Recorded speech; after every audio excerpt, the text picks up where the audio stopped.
I'm toast. I legit felt like I was gonna pass out. I really need to focus. What a stupid power up. Stage 1 was supposed to be my first podium chance of SISU Pinkki. Stage 2, that was going to be all about survival. And somehow, both stages ended up asking the same question: how many matches could I burn before the race would break me? Welcome to episode 1 of the SISU Pinkki Diary. This episode covers the first 2 stages of SISU Pinkki: Sugar Cookie, where I was hoping to snag a podium, and Radio Rendezvous, where I was hoping to survive the radio tower climb and keep GC alive.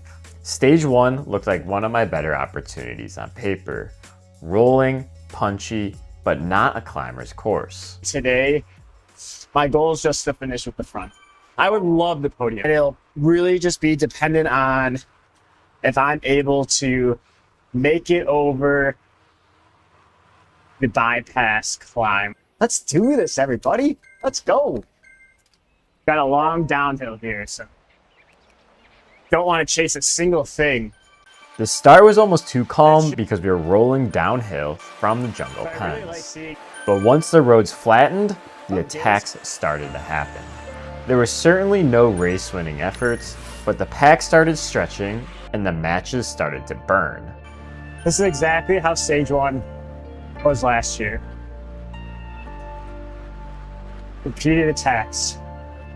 That was the danger right there.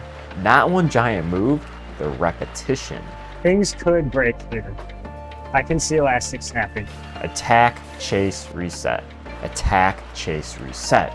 Every single one of these were going to make the bypass climb harder down the line. This was the gatekeeper. Make it over the top at the front, your podium is still alive. Failure to do so, your race is basically gone. I did not have the perfect power up. A lot of riders were using their feathers. I was sitting on a draft. I'm toast. Wanted to drop there so bad, and I looked behind us. There was nobody there. So I made it with the front group, but the problem wasn't making the selection. The problem was what it cost. Heart rate peaked at that effort. Then the rest of the race basically blew up.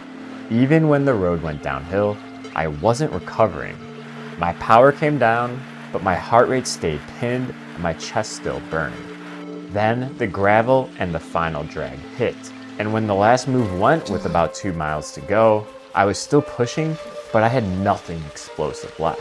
I finished 27th and 27 seconds behind the leader. Not the podium I was hoping for, but a GC result that kept us alive. After stage 1, I was 55th out of 218 in category A's GC. Alive, but hurting. And stage 2, that's the stage I was most worried about. Stage 2 was a totally different problem. We weren't looking at one single climb, but a gauntlet of them.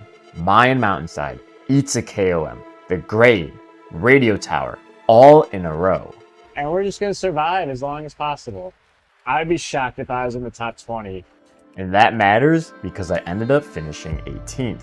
This is a faster start than I anticipated. Doing a good job of just staying in the draft, not dipping into the orange or the red. The plan was the same as stage 1, do as little work as possible. But this time, the race started off hot.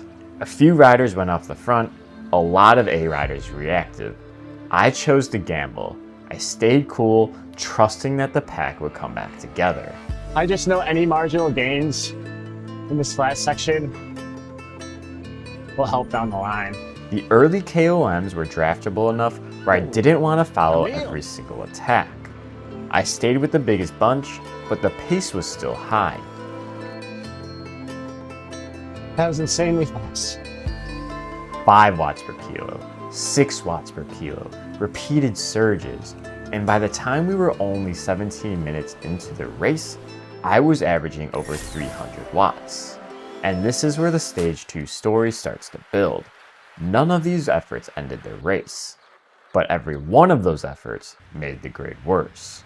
This was the most frustrating moment of the race. Shoot. That was a bad move, guys. I was trying to play it smart and it did not work at all. I tried to use the descent to recover, stay efficient, but the group, they just rolled right through me. Well, you live and you learn, guys. You live and you learn. Suddenly, I was starting to grade 7 seconds behind, already working, and without the carrot of the front group right in front of me.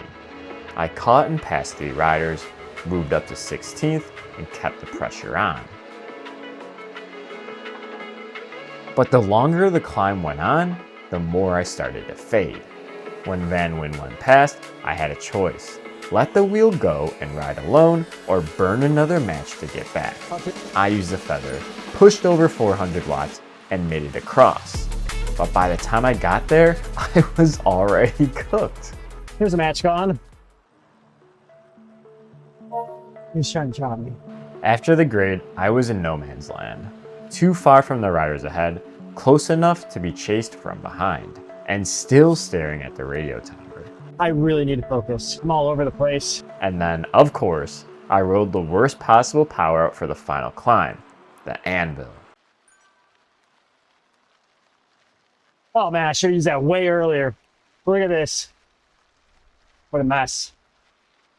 What a stupid power up. But this is where the stage turned from tactics into character. Quez caught me from the bottom, Fisher was chasing from behind, and every second mattered for GC.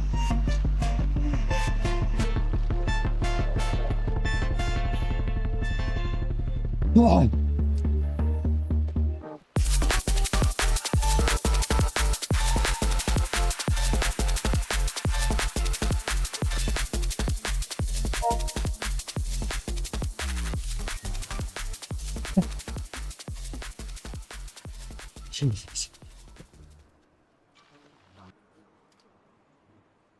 That was nuts.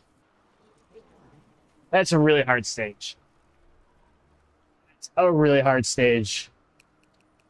But quite frankly, I think we rode that fairly well. I finished 18th in my race, 5 minutes and 23 seconds behind the stage winner of this time slot. I averaged over 4 watts per kilo for the stage, managed to have one of my best power efforts ever, and GC was still alive. After 2 stages, I'm sitting 53rd out of 261 in Cat A. Total time, 1 hour, 38 and 23 seconds. The top 25 goal is still a long way off, but after the radio tower, I'm still ready to fight. And this is the cool part. Road to Bonk isn't just appearing in one category. We're actually top 3 in nearly every category after stage 2. Cat A, Cat B, Cat C, and Cat D. The whole team is in the fight. And this is why I love this type of stage race. The individual suffering turns into a team story. If you're enjoying the Pinkki Diary, please consider subscribing and let me know down below if you raced and how those 2 stages went.